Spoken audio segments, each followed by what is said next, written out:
Livro Diário de um Louco, por Nikolai Gogol.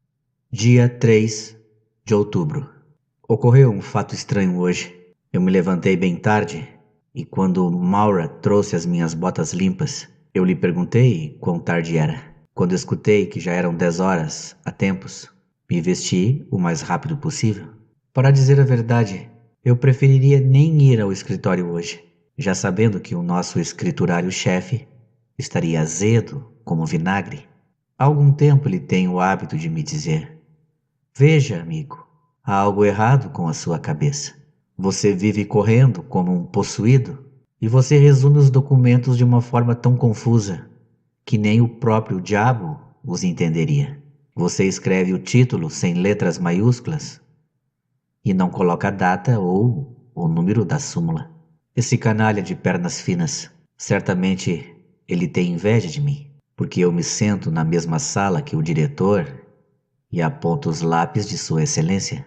Em resumo, eu não teria ido ao escritório senão na esperança de encontrar o contador e talvez espremer algum adiantamento do meu salário daquele mão de vaca. Um homem terrível, esse contador. Se for para adiantar o salário de alguém, vez ou outra, pode esperar o céu se abrir. Você pode implorar e suplicar para ele e estar à beira da ruína. Esse canalha cinza não cede 1 centímetro. Enquanto isso, todo mundo sabe que ele toma uns sopapos da patroa em casa. Eu realmente não entendo do que adianta servir no nosso departamento. Não há facilidades ali. Nos departamentos fiscal e judicial, a coisa é bem diferente. Lá um sujeito deselegante senta-se em um canto e escreve. Ele usa um casaco tão gasto e é tão feio que alguém cuspiria nos dois. Mas você precisa ver que casa de campo esplêndida que ele alugou. Ele não seria condescendente a ponto de aceitar uma xícara de porcelana trabalhada em ouro como um presente. Você pode dar isso para o seu médico, ele diria. Nada menos que um belo par de cavalos, uma fina carruagem ou um casaco de pele de castor de 300 rublos seria bom o suficiente para ele. E mesmo assim pode-se fazer de gentil e suave, pedindo amigavelmente: "Por favor, posso pegar seu estilete emprestado? Eu gostaria de apontar o meu lápis." No entanto, ele sabe atormentar um cidadão até que mal lhe sobre a costura dos bolsos. No nosso escritório tudo é feito de maneira apropriada e cavalheiresca. Há mais limpeza e elegância do que jamais se verá em qualquer escritório do governo. As mesas são de mogno e todos são tratados por senhor. E a bem dizer, não fosse por este maneirismo oficial, eu já teria entregado minha carta de demissão há tempos. Eu vesti minha velha capa e peguei meu guarda-chuva, já que uma leve garoa estava caindo. Não havia ninguém na rua, exceto umas mulheres cobrindo as cabeças com seus casacos. Aqui e ali se podia ver um cocheiro ou um vendedor com seu guarda-chuva. Da classe alta só havia um oficial, aqui e ali. Um dos que eu vi em um cruzamento me fez pensar: "Ah, meu amigo, você não está indo ao trabalho, mas atrás dessa mocinha, andando à sua frente, você é como os outros oficiais que correm atrás de cada rabo de saia que vem."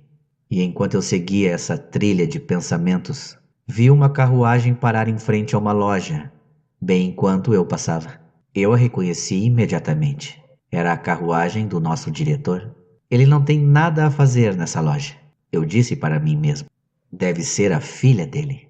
Encostei-me na parede. Um serviçal abriu a porta da carruagem e, como eu esperava, ela saltitou para fora como um passarinho. Como ela olhou orgulha para a direita e para a esquerda. Como ela mexeu as sobrancelhas e atirou raios com os olhos. Pelos céus, eu estou perdido, desesperadamente perdido. Mas por que ela teria que sair de casa com um clima tão abominável? E ainda dizem que as mulheres são loucas por manter a elegância? Ela não me reconheceu. Eu tinha me enrolado em minha capa. Estava suja e era antiquada.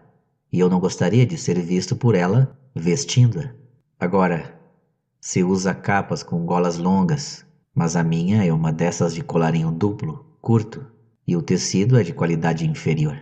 A cadelinha dela não pode entrar na loja e ficou do lado de fora. Eu conheço essa cadela. O nome dela é Maggie. Antes que eu estivesse parado ali por um minuto, eu ouvi uma voz chamar. Bom dia, Maggie. Quem diabos disse isto? Eu olhei em volta e vi duas mulheres andando apressadas com guarda-chuvas, uma mais velha e a outra bem jovem. Elas já haviam passado por mim quando eu ouvi a mesma voz dizendo novamente: Que pena, Maggie. O que era isso? Eu vi a Maggie farejar uma outra cadela que foi atrás das mulheres. Diabos, eu pensei. Será que eu estou bêbado? Pois acontece, às vezes. Não, Fidel, você está enganada. Eu ouvi claramente a Maggie dizer. Eu estava au au. Eu estava au au au. Muito doente. Mas que cadela extraordinária! Eu fiquei boquiaberto ao ouvir ela falar na linguagem humana. Mas, após considerar melhor o fato, deixei de estar impressionado. Na verdade, essas coisas já ocorreram pelo mundo. Disse que na Inglaterra um peixe colocou a cabeça fora da água e disse uma palavra ou duas em uma linguagem tão extraordinária que homens estudados estão quebrando a cabeça há 3 anos e ainda não conseguiram interpretá-las. Eu também li no jornal que 2 vacas entraram em uma loja e pediram meio quilo de chá. Entretanto, o que a Maggie disse em seguida me pareceu ainda mais notável. Ela continuou. Eu escrevi para você recentemente, Fidel. Talvez o Polkan não lhe tenha entregado as cartas. Ora, eu aposto 1 mês do meu salário se alguém já ouviu falar de cães escrevendo cartas antes. Eu certamente fiquei abismado. Durante esses momentos eu ouvi e vi coisas que nenhum outro homem ouviu. Eu vou, pensei, seguir aquela cadela para chegar ao fundo disso. Por conseguinte, abri o meu guarda-chuva e fui atrás das 2 senhoras. Elas desceram a Rua do Feijão, viraram na Rua do Cidadão e na Rua do Carpinteiro, parando finalmente na Ponte do Cuco, de frente a um prédio. Eu conheço esse prédio. Ele pertence ao Zverkov. E que monstro ele é! Que tipo de gente vive ali? Cozinheiros e viajantes. Há também oficiais como eu, amontoados como sardinhas. E eu tenho um amigo morando ali, um ótimo tocador de corneta. As senhoras subiram até o 5º andar. Muito bem, eu pensei. Vou tomar nota do número da residência para voltar e esclarecer a questão na primeira oportunidade.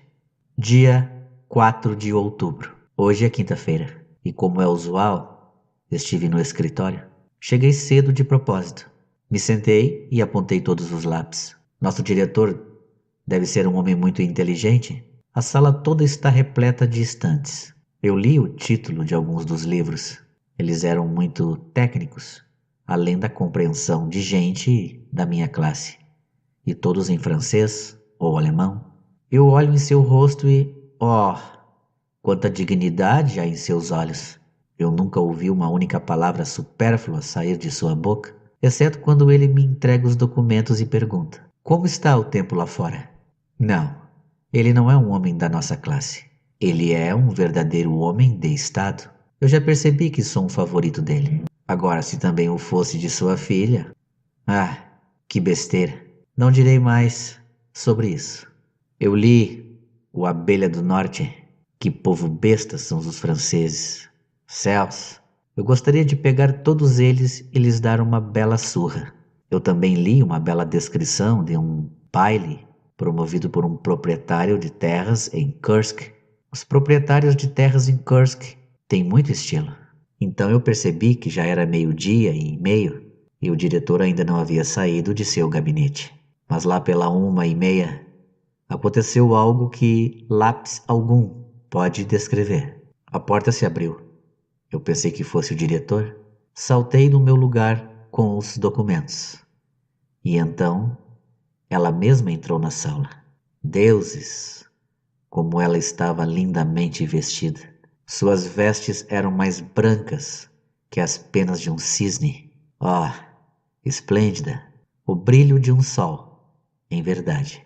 Ela me cumprimentou e perguntou: Meu pai ainda não saiu? Que voz! Um canário! Um verdadeiro rouxinol. Sua Excelência? Eu queria gritar. Não mande que me executem, mas se deve ser feito, mate-me com suas mãos angelicais. Mas, sabe Deus por quê? Eu não consegui falar. Então eu disse, não, ele não saiu ainda. Ela me olhou de relance, olhou para os livros nas estantes e deixou cair o seu lenço. No mesmo instante eu pulei, mas escorreguei no chão infernalmente encerado e quase quebrei o meu nariz. Mesmo assim, consegui pegar o lenço. Pelos corais do paraíso, que lenço! Tão macio e suave, do melhor linho, tinha um perfume digno de reis. Ela me agradeceu e sorriu tão amigavelmente que seus lábios de açúcar quase derreteram. Então ela saiu. Depois que eu me sentei por quase 1 hora, um serviçal entrou e me disse: "Você pode ir para casa, Sr. Ivanovitch. O diretor já foi embora." Eu não suporto esses serviçais. Eles perambulam pelos vestíbulos e mal se dignam a cumprimentar alguém com um aceno. Sim, às vezes é até pior. Um desses patifes me ofereceu sua caixa de rapé, sem nem mesmo se levantar. Você não sabe, seu caipira simplório, que eu sou um oficial e nascido na aristocracia? Dessa vez, no entanto, eu peguei meu chapéu e meu casaco em silêncio. Essas pessoas naturalmente nunca pensam em ajudar os outros. Fui para minha casa e fiquei um bom tempo deitado. E escrevi alguns versos no meu caderno. Faz 1 hora desde que te vi, e parece um longo ano. Se eu sofro com a minha própria existência, como posso seguir vivendo, minha querida? Acho que são de Pushkin. Durante a noite eu me enrolei em minha capa e corri para a casa do diretor. E esperei ali por muito tempo para ver se ela sairia e entraria na carruagem. Eu só queria vê-la uma vez, mas ela não veio. Dia 6 de novembro. Nosso escriturário-chefe ficou louco. Quando eu cheguei hoje no escritório, ele me chamou para sua sala e disse o seguinte: "Olha aqui, meu amigo, o que você tem na cabeça?" "O quê? Como? Nada demais?" Eu respondi. "Pense bem, você já passou dos 40. É hora de ser razoável. Está pensando o quê? Acha que eu não conheço todos os seus truques? Você está tentando cortejar a filha do diretor? Olhe para si mesmo e veja o que você é. Um insignificante? Nada mais. Eu não daria um tostão por você. Se olhe no espelho. Como você pode ter uma ideia dessas com um rosto de caricatura desses? Ele que vá pro diabo, só porque a cara dele parece um pote de remédios, porque ele tem uma moita crespa no lugar de cabelos na cabeça, e às vezes a penteia para cima, e às vezes a cola para baixo em vários penteados esquisitos. Ele pensa que pode tudo. Eu sei bem. Eu sei porque ele ficou bravo comigo. Ele tem inveja. Talvez ele tenha percebido os favores que eu, graciosamente, tenho recebido. Mas por que eu me importaria com ele? Um mero escriturário? Que tipo de animal importante é esse? Ele usa uma corrente de ouro em seu relógio. Compra para si botas de 30 rublos, o par. Para o diabo com ele. Seria eu, o filho de um reles alfaiate? Ou de outra origem obscura? Eu sou um nobre. Eu também posso subir na vida. Eu tenho apenas 42 anos. Uma idade em que a verdadeira carreira de um homem geralmente está começando. Espere um momento, meu amigo. Eu também posso chegar a um cargo de supervisor. Ou talvez, com a graça de Deus, até mais alto. Eu terei um nome que superará em muito o seu. Você acha que não há outros homens capazes, além de você? Eu só preciso encomendar um casaco da moda e usar uma gravata como a sua. E você será eclipsado. Mas eu não tenho dinheiro. Essa é a pior parte. Dia 8 de novembro. Eu fui ao teatro. O Bobo Doméstico Russo foi encenado. Eu ri de todo o coração. Havia também uma comédia musical com ótimas piadas sobre os contabilistas. A linguagem foi bastante liberal. Eu imagino qual censor que aprovou o texto. Fizeram uma piada acusando os mercadores de serem trapaceiros. Disseram que seus filhos levam vidas imorais e agem sem respeito para com a nobreza. Os críticos também foram criticados. Deles foi dito que somente encontram falhas, levando os autores a buscar o apoio do público. Nossos dramaturgos modernos certamente escrevem coisas divertidas. Eu gosto muito do teatro. Se eu tivesse um tostão no bolso, eu iria sempre. A maioria dos meus colegas oficiais são burros, sem educação, e nunca entram em um teatro, a não ser que alguém lhes atire os ingressos de graça na cabeça. Uma atriz cantou divinamente. Eu pensei, mas silêncio. Dia 9 de novembro. Por volta das 8 horas eu fui para o escritório. O escriturário-chefe fingiu não perceber a minha chegada. Eu, por minha vez, também agi como se ele não existisse. Eu analisei e conferi documentos. Lá pelas 4 eu saí. Eu passei pela casa do diretor, mas não havia ninguém à vista. Depois do jantar eu fiquei um bom tempo deitado na cama. Dia 11 de novembro. Hoje eu me sentei na sala do diretor. Apontei 23 lápis para ele e para ela. Para Sua Excelência, apontei mais 4. O diretor gosta de ver muitos lápis sobre a sua mesa. Que cabeça ele deve ter! Ele continuamente se envolve em silêncio, mas eu não acho que o menor detalhe lhe escape. Eu gostaria de saber o que ele pensa, o que lhe passa pelo cérebro. Eu gostaria de conhecer todas as maneiras desses cavalheiros e ter uma vista de perto da arte da astúcia na corte e todas as atividades desses círculos. Eu já pensei em perguntar para Sua Excelência algumas vezes, mas Deus sabe o porquê. Todas as vezes minha língua me falhou e eu não consegui nada além do relatório meteorológico. Eu gostaria de dar uma olhada no gabinete do qual eu tanto vejo a porta se abrir. Em um segundo aposento após o gabinete, atiça minha curiosidade. Que mobília esplêndida, que qualidade de espelhos e que escolha de porcelanas contém. Eu também gostaria de ver os aposentos que Sua Excelência, a filha, reside. Eu gostaria de ver como todos os vidros de perfume e caixas estão arrumados em seu vestíbulo e as flores que exalam um perfume tão delicioso que me daria um receio de respirar. E as roupas dela caídas pelo lugar, que são tão etéreas que mal podem ser chamadas de roupas. Mas silêncio.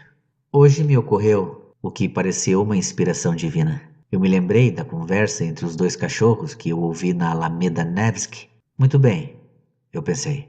Agora eu vejo claramente.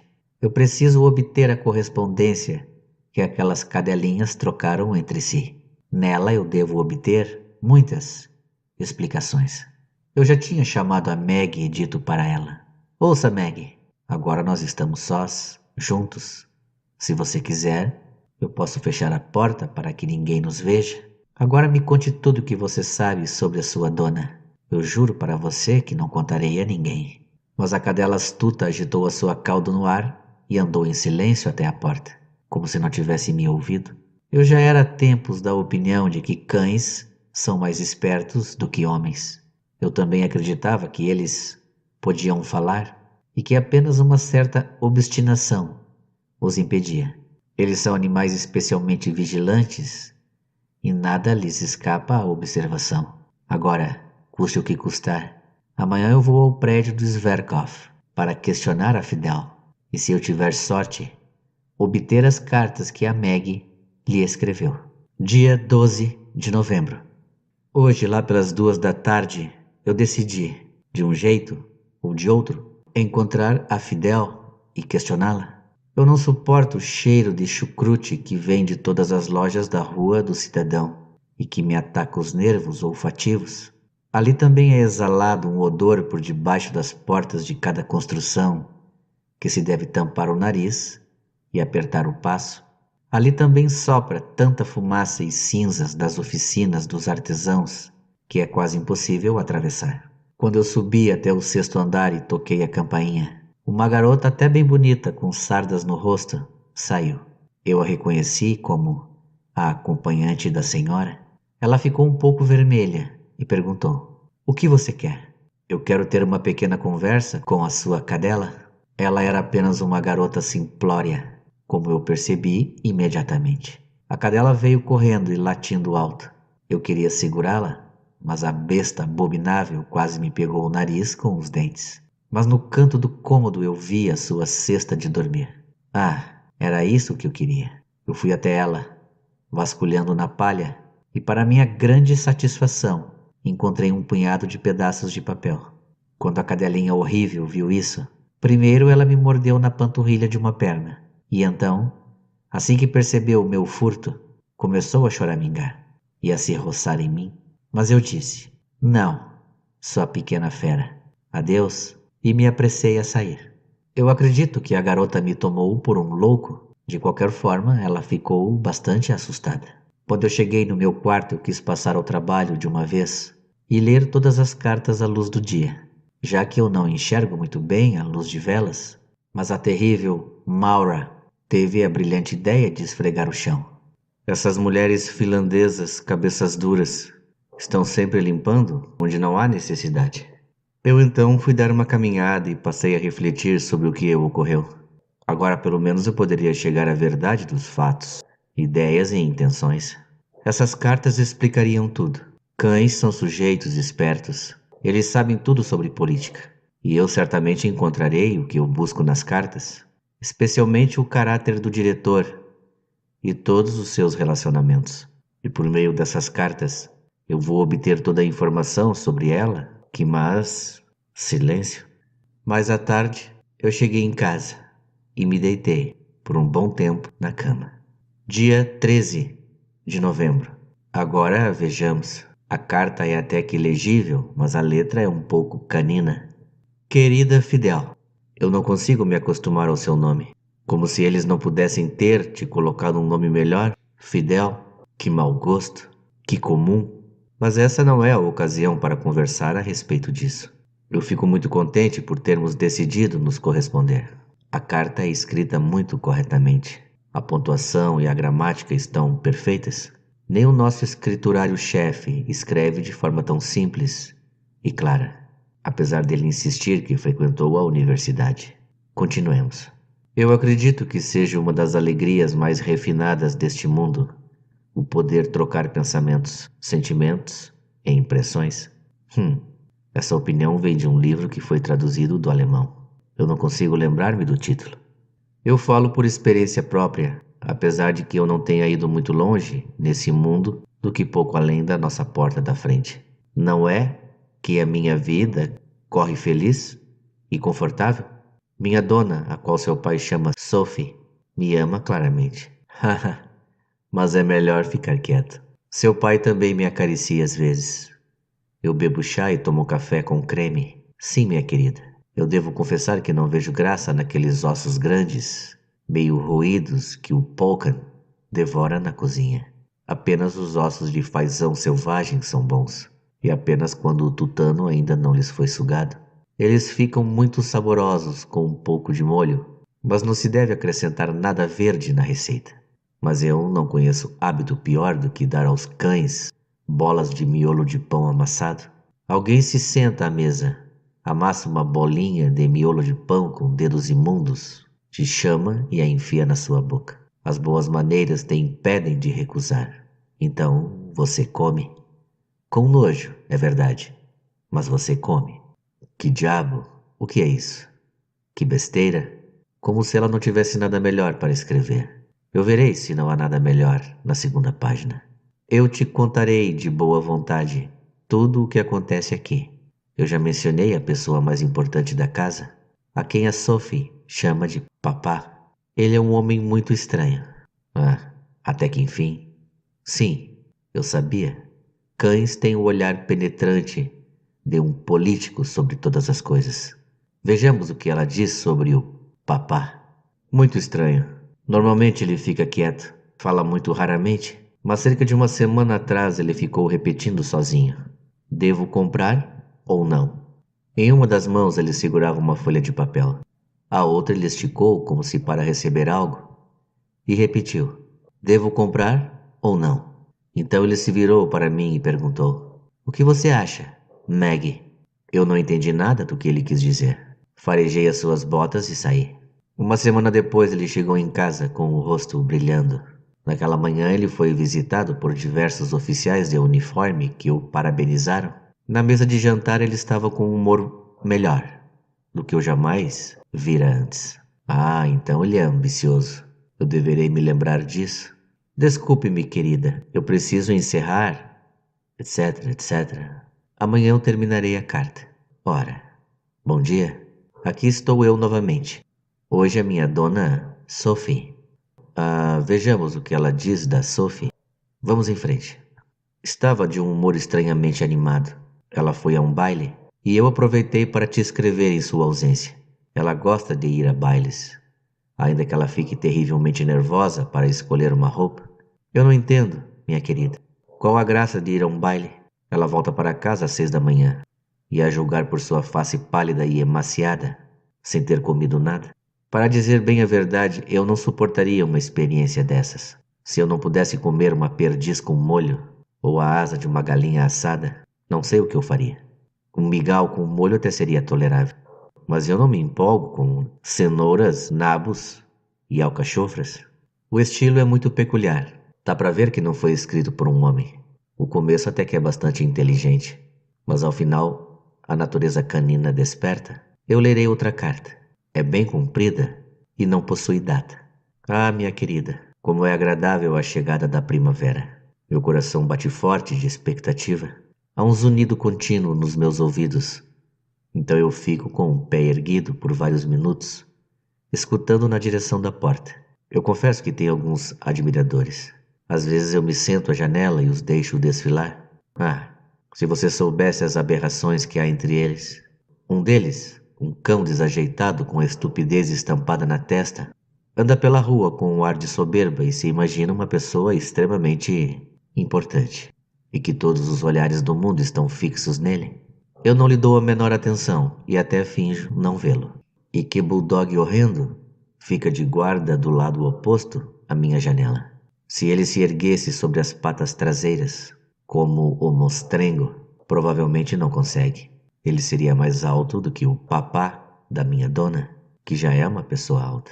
E esse palhaço parece, além disso, ser muito insolente. Eu rosno para ele, mas ele parece não se importar nem um pouco. Se ele pelo menos se mexesse, ao invés disso, ele fica com a língua estendida, pendura as grandes orelhas e encara a janela. Esse brutamontes rude. Mas você pensa, minha querida, que meu coração resiste a todas as tentações? Ai de mim? Não. Se você ao menos tivesse visto o cão cavalheiresco que se insinuou pela cerca do vizinho. Tesouro é o seu nome. Ah, minha querida, que belo focinho ele tem. Ao diabo com essas coisas. Que besteira é isto? Como alguém pode gastar papel com esses absurdos? Dê-me um homem. Eu quero ver um homem. Eu preciso de comida para alimentar e refrescar a minha mente. Mas recebo essa baboseira no lugar. Vou virar a página para ver se há algo melhor do outro lado. Sophie se sentou à mesa e bordava alguma coisa. Eu olhei pela janela e me diverti vendo os transeuntes. De repente um serviçal entrou e anunciou uma visita. O Sr. Teploff. Deixa eu entrar, disse Sophie e me abraçou. Ah, Maggie, você sabe quem é esse? Ele é moreno e é o comissário da residência real. E que olhos ele tem, negros, mas brilhantes como um fogo. Sophie correu para o seu quarto. Um minuto depois, um jovem cavalheiro de bigode entrou. Ele foi até o espelho, ajeitou o cabelo e olhou pela sala. Eu me virei e sentei no meu lugar. Sophie entrou e retribuiu o cumprimento dele de forma amigável. Eu fingi não observar nada e continuei olhando para fora da janela. Mas inclinei a minha cabeça para o lado da conversa deles. Ah, minha querida, mas que coisas tolas eles conversaram. Como uma moça fez um passo de dança errado, como um tal Boboff com uma camisa de mangas estufadas, parecia uma cegonha e quase caiu. Como uma tal Lidina pensa que tem olhos azuis, quando na verdade são verdes, etc. Eu não sei, minha querida, qual charme especial ela vê nesse Sr. Teploff e por que ela está tão encantada com ele. Parece-me que há algo errado aqui. É impossível que esse Teploff a tenha cativado. Nós veremos adiante. Se esse comissário da residência real a agrada, então ela também deve se divertir, ao meu ver, daquele oficial que se senta no escritório do papá. Ah, minha querida, se você conhecesse a figura, um verdadeiro palhaço. A que oficial ela se refere? Ele tem um nome esquisito. Ele sempre se senta ali e aponta os lápis. O cabelo dele parece um fardo de feno. O papá dela sempre o emprega, ao invés de utilizar um outro servo qualquer. Eu acredito que esta besta abominável esteja se referindo a mim, mas o que o meu cabelo tem a ver com o feno? Sophie nunca consegue segurar a risada quando o vê. Você mente, maldita cadela, mas que língua infame! Como se eu não soubesse que é a inveja que te motiva e que é uma armação. Sim, uma armação do escriturário-chefe. O ódio que aquele homem sente por mim é implacável. Ele trama contra mim. Ele sempre procura me prejudicar. Eu vou analisar mais uma carta. Talvez esta esclareça o caso. Fidel, minha querida, me perdoe se não escrevi todo esse tempo. Eu estava voando em um sonho de encanto. Na verdade, o escritor disse que o amor é uma segunda vida. Além disso, há grandes mudanças ocorrendo nesta casa. O jovem comissário está sempre aqui. Sophie está perdidamente apaixonada por ele. O papá dela está satisfeito. Eu ouvi de Gregor, que vai o chão aqui e tem o hábito de falar sozinho, que o casamento logo será celebrado. O papá dela a terá casada, a qualquer custo, com um general, coronel ou comissário. Diabos, eu não posso ler mais. É tudo sobre comissários e generais. Eu gostaria de ser um general, não para ter a mão dela e essas coisas. Não, não mesmo. Eu gostaria de ser general apenas para poder ver as pessoas se contorcendo, se enroscando e tramando para mim. E eu gostaria de dizer aos dois que eles não valem um cuspe. Como é irritante. Eu rasguei a carta da cadela idiota em 1000 pedaços. Dia 3 de dezembro. Não é possível que o casamento se realize. É apenas conversa fiada. De que adianta ele ser comissário? É apenas uma honraria. Não é algo concreto que se possa ver e pegar. O cargo de comissário dele não lhe dá um terceiro olho na testa, nem é o nariz dele feito de ouro. É igualzinho ao meu e ao nariz de todo mundo. Ele não come, tosse por ele, mas sim cheira e espirra. Eu gostaria de desvendar esse mistério. De onde vêm todas essas condecorações? Por que eu sou apenas um conselheiro titular? Talvez eu seja, na verdade, um conde ou um general, e apenas pareça ser um conselheiro titular. Talvez nem eu saiba o que eu sou. Quantos casos há na história de um cavalheiro? Talvez até um burguês ou cidadão. De repente se revelar um grande senhor ou um barão? Bem, suponhamos que eu apareça vestindo um uniforme de general, uma dragona no ombro direito, uma dragona no ombro esquerdo e uma cinta azul me cruzando o peito. Que tipo de música a minha amada cantaria então? O que iria o papá dela, o nosso diretor, dizer? Oh, ele é ambicioso. Ele é um maçom. Certamente um maçom, mesmo que ele tente esconder. Eu descobri. Quando ele oferece a mão a alguém, ele estica apenas 2 dedos. Ora, não poderia eu ser nomeado general ou superintendente agora mesmo? Eu gostaria de saber por que eu sou conselheiro titular. Por que só isso e não mais? Dia 5 de dezembro. Hoje eu passei a manhã toda lendo os jornais. Coisas muito estranhas têm ocorrido na Espanha. Eu não entendi todas. Estão dizendo que o trono está vago, que os representantes populares estão com dificuldades para encontrar um ocupante e que estão havendo tumultos. Tudo isso me parece muito estranho. Como pode o trono ficar vago? Há quem diga que ele será ocupado por uma mulher. Uma mulher não pode se sentar em um trono. Isso é impossível. Apenas um rei pode sentar em um trono.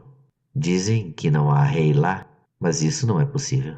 Não pode haver um reino sem rei. Lá deve haver um rei, mas ele está escondido em algum lugar. Talvez ele esteja lá mesmo, e apenas algumas complicações internas ou precauções com os poderes vizinhos, França e os outros o obriguem a permanecer escondido. Ou pode ainda haver outro motivo. Dia 8 de dezembro. Eu estava quase indo ao escritório, mas algumas considerações me impediram. Eu estive pensando no caso da Espanha. Como é possível que uma mulher venha a reinar? Não deveria ser permitida, especialmente pela Inglaterra. No resto da Europa, a situação também é crítica. O imperador da Áustria. Esses eventos, para dizer a verdade, me abalaram de tal maneira que eu não consegui fazer nada o dia todo. Maura me disse que eu estava distraído à mesa. Na verdade, na minha distração eu derrubei 2 pratos no chão que se partiram em pedaços. Depois do jantar eu me senti fraco e não senti vontade de fazer esses registros abstratos. Eu passo a maior parte do tempo deitado na minha cama e penso no caso da Espanha. O ano 2000, dia 43 de abril.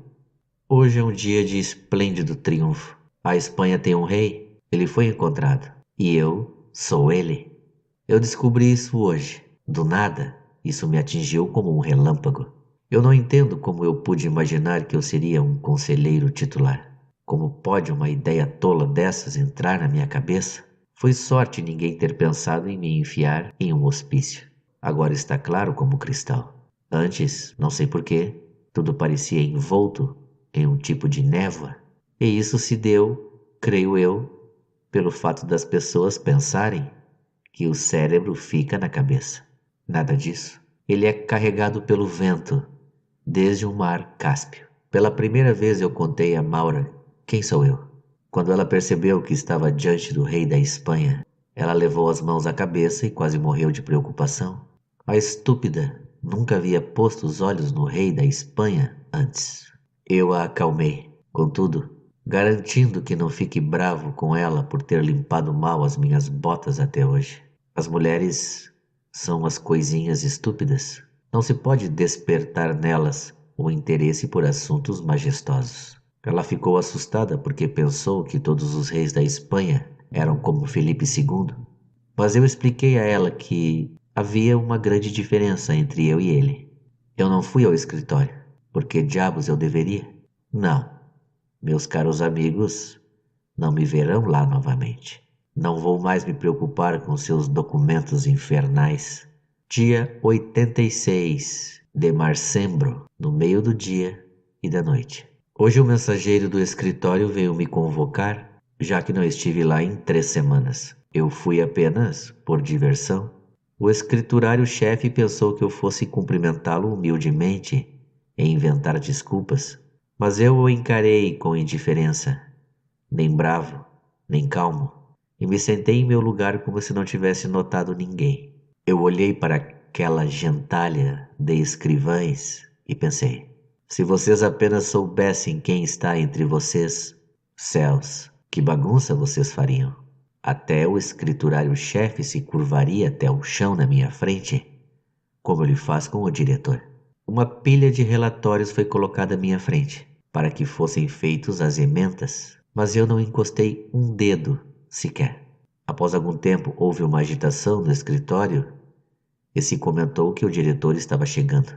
Muitos dos funcionários competiam para chamar a atenção, mas eu não me movi. Quando ele chegou à nossa sala, cada um correu a abotoar os casacos, mas eu nem pensei em fazer algo do tipo. O que é o diretor para mim? Devo me levantar perante ele? Nunca. Que tipo de diretor ele é? Ele é uma tampa de garrafa, e não um diretor. Uma simples e comum tampa de garrafa. Nada mais. Eu me diverti quando me trouxeram um documento para assinar. Eles pensaram que eu simplesmente escreveria o meu nome, fulano de tal, conselheiro, e por que não? Mas no topo da página, onde o diretor geralmente escreve o seu nome, eu anotei, em letras grandes, Ferdinando VIII. Você deveria ver o silêncio reverencial que se fez. Mas eu fiz um gesto e disse: cavalheiros, nada de cerimônia, por favor. Então eu saí e tomei o rumo da casa do diretor. Ele não estava em casa. O mordomo não quis me deixar entrar, mas eu falei com ele de um jeito que o fez ceder. Eu fui direto ao vestíbulo da Sophie. Ela estava sentada na frente do espelho. Quando ela me viu, pulou da cadeira e dei um passo para trás. Mas eu não contei para ela que eu era o rei da Espanha. Mas eu contei para ela que a felicidade a aguardava, além do que ela poderia imaginar, e que apesar das tramas dos nossos adversários, nós deveríamos nos unir. Isso era tudo o que eu queria lhe dizer, e eu saí. Oh, que criaturas astutas são as mulheres! Agora eu percebi o que a mulher realmente é. Até agora ninguém sabia quem uma mulher ama. Eu sou o primeiro a descobrir. Ela ama o demônio, e isso é tudo. Você vê uma mulher usando seus binóculos no teatro, dê um camarote na primeira fila. Alguém pensaria que ela observa aquele cavalheiro ostentando suas medalhas. Nem um pouco. Ela está observando o demônio que fica atrás dele. Ele se esconde ali e acena para ela, com o dedo, e ela se casa com ele. Efetivamente, ela se casa com ele. Essa é toda a sua ambição, e o motivo é que sob a língua existe uma pequena bolha, na qual há uma minhoquinha do tamanho da cabeça de um alfinete. E isso é preparado por um médico na Rua do Feijão. Eu não lembro o nome dele no momento, mas isso é tão certo que, juntamente com uma parteira, ele quer espalhar o islamismo pelo mundo todo. E em resposta, um grande número de pessoas na França já adotou a crença de Maomé. Sem data. O dia não teve data. Eu saí para uma caminhada anônima na Alameda Nevsky. Eu evitei todos os indicativos de ser o rei da Espanha. Eu senti que ser reconhecido por todos estaria abaixo da minha dignidade, já que primeiro eu devo ser apresentado à corte. E eu também fui impedido pelo fato de ainda não ter um uniforme nacional espanhol. Se eu ao menos conseguisse uma capa. Eu tentei uma consulta com um alfaiate, mas são todos uns idiotas. Ademais, eles conduzem mal os seus negócios, agem na especulação e se tornaram vagabundos. Eu farei uma capa com o meu uniforme novo de conselheiro, que só usei 2 vezes, mas para evitar que esse alfaiate remendão estrague a surpresa, eu mesmo costurarei as portas fechadas, para que ninguém me veja, já que o corte da capa será mudado. Eu mesmo farei os cortes. Eu não me lembro da data, só o diabo sabe que mês é. A capa está pronta. Maura se espantou quando eu vesti. Eu não vou, contudo, me apresentar à corte ainda. A delegação da Espanha ainda não chegou. Não seria apropriado eu me apresentar sem eles. Minha aparência seria então muito menos majestosa. De hora em hora, eu os espero. Dia 1º. Esse atraso extraordinário da delegação espanhola me deixa abismado. O que poderia os estar detendo? Talvez os franceses estejam envolvidos. Eles certamente têm uma inclinação hostil. Eu fui à agência dos Correios inquirir se a delegação espanhola havia chegado. O oficial dos Correios é uma cabeça dura extraordinário, que não sabe de nada. Não, ele me disse. Não há nenhuma delegação espanhola aqui. Mas se você quiser lhes enviar uma carta, nós a encaminharemos pela tarifa vigente. Absurdo! O que eu iria querer com uma carta? Cartas são tolice. Cartas são que os boticários escrevem. Madrid, dia 30 de fevereiro. Então eu estou na Espanha. Finalmente, aconteceu tão rápido que eu mal pude entender. Os dignatários espanhóis vieram esta manhã e eu fui com eles na carruagem. Essa prontidão inesperada me pareceu estranha. Nós guiamos tão rápido que em meia hora nós estávamos na fronteira da Espanha. Por toda a Europa há esses trilhos de ferro fundido e os trens são muito velozes. Um país maravilhoso, essa Espanha. Conforme nós entramos no primeiro salão, eu vi diversas pessoas com as cabeças raspadas. Eu logo imaginei que eles devem ser nobres ou soldados, a julgar pelas cabeças raspadas. O chanceler de Estado que me levava pelas mãos parecia se portar de uma forma esquisita. Ele me empurrou para um pequeno cômodo e disse: "Fique aqui, e se você disser se chamar Rei Ferdinando de novo, eu vou arrancar essas palavras de você." Eu sabia, contudo, que isso era apenas um teste, e eu repetia minha convicção. Ao que o chanceler me deu 2 golpes tão fortes com um bastão nas costas que eu poderia ter berrado de dor. Mas eu me contive. me lembrando que essa era uma cerimônia tradicional da nobreza para quando alguém era conduzido a um alto posto, e que na Espanha as tradições da nobreza perduram até o presente dia. Quando eu fiquei sozinho, me pus a estudar as questões de Estado. Eu descobri que a Espanha e a China são o mesmo país, e é por ignorância que as pessoas acham que são reinos separados. Eu recomendo que todos logo escrevam a palavra Espanha em uma folha de papel. Logo se verá que é o mesmo que escrever China. Mas eu fiquei muito incomodado por um evento que acontecerá amanhã. Às 7 horas, a Terra vai cair sobre a Lua. Isso foi previsto pelo famoso químico britânico Wellington. Para dizer a verdade, eu costumo ficar inquieto quando penso na excessiva fragilidade da Lua. A Lua é geralmente consertada em Hamburgo e de forma muito imperfeita. O serviço é feito por um péssimo artesão, um sujeito estúpido que não tem ideia do que está fazendo. Ele usa fios encerados com azeite. Daí esse cheiro pungente sobre toda a terra que faz as pessoas cobrirem o nariz. E isso deixa a Lua tão frágil que ninguém consegue morar nela. Logo, nós não conseguimos ver nossos próprios narizes, já que eles estão na Lua. Quando eu imaginei comigo mesmo como a Terra, esse corpo maciço, esmagaria nossos narizes se caísse sobre a Lua, eu fiquei tão inquieto que imediatamente vesti minhas meias e calcei meus sapatos e me apressei para o salão do conselho para dar ordens à polícia para evitar que a Terra caia sobre a Lua. Os nobres de cabeça raspada, os quais eu encontrei em grande número no salão, eram pessoas inteligentes e, quando eu gritei, cavalheiros, vamos salvar a Lua, pois a Terra cairá sobre ela. Todos trabalharam para cumprir a minha ordem imperial e muitos treparam nas paredes para puxar a Lua para baixo. Nessa hora o chanceler imperial entrou. Tão logo ele apareceu, todos se dispersaram, mas somente eu, como rei, permaneci. Para minha surpresa, contudo, o chanceler me bateu com o bastão e me enxotou para os meus aposentos. Como é forte o respeito à tradição na Espanha. Janeiro do mesmo ano, seguindo após fevereiro. Eu nunca poderei entender que tipo de país essa Espanha realmente é. Os costumes populares e as regras de etiqueta da corte são extraordinários. Eu não as entendo em nada. Em nada. Hoje a minha cabeça foi raspada, mesmo eu gritando o mais alto que pude que não queria ser um monge. O que aconteceu em seguida, quando eles deixaram água gelada caindo na minha cabeça, eu não sei. Eu nunca havia experimentado tais tormentos infernais.